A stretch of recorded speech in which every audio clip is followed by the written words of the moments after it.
Myself, as a Ruth, I suffer from this very much.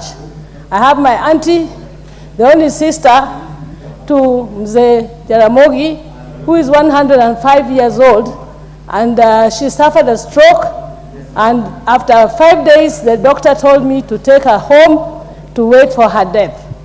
Now, we didn't take her home, and I took her in my care, where she's still with me.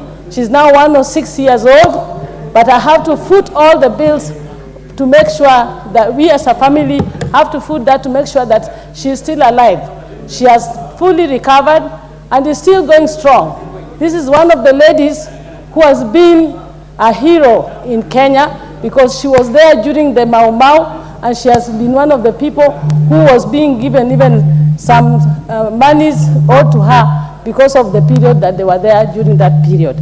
Now, to me, the times are changing. Let's be realistic. We have got the epidemics like in Nyanza, where we had very high prevalence of HIV/AIDS that took away a lot of our young people.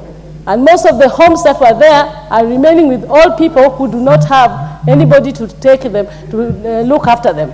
This causes a case where you find that it's only the old elderly with the young children of the parents who passed away, either through HIV or COVID, who are remaining in the village.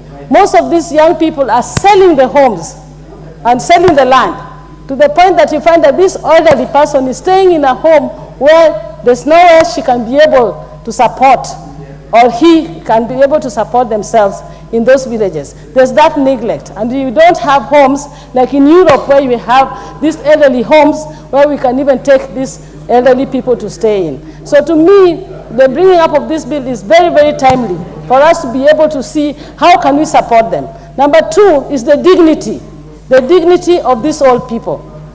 We go to spaces where we have public spaces. When they go to the public hospitals or any place where they go to look for services, in most cases, they are kept waiting like any other ordinary person who is a royal person who is there. We need to see that how do we actually give them the space to continue having their dignity in these public places.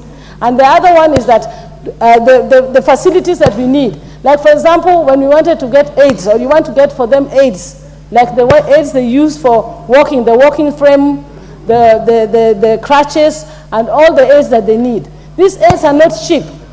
And in most cases, they don't get them free like they should in whatever, because when you are elderly, it doesn't mean that necessarily that you're sick and you should be treated as a sick person, but you could be disabled in the sense that you can't do the things you used to do, and you need this aid. And yet this aid is supposed to be bought. These elderly people do not even have the kind of money to buy this. So for me, I believe that this bill will bring a big change. And we must also say that now we are going to be having, and we do have more elderly people in the society, and this means that we need to look for ways that we are going to support these elderly people in the society. Therefore, for me, I do support this bill and think that it is a very necessary one. Thank you. Thank you. The Honorable Member for Ainai Moi. Honorable Ambassador Benjamin Langat. Thank you, Madam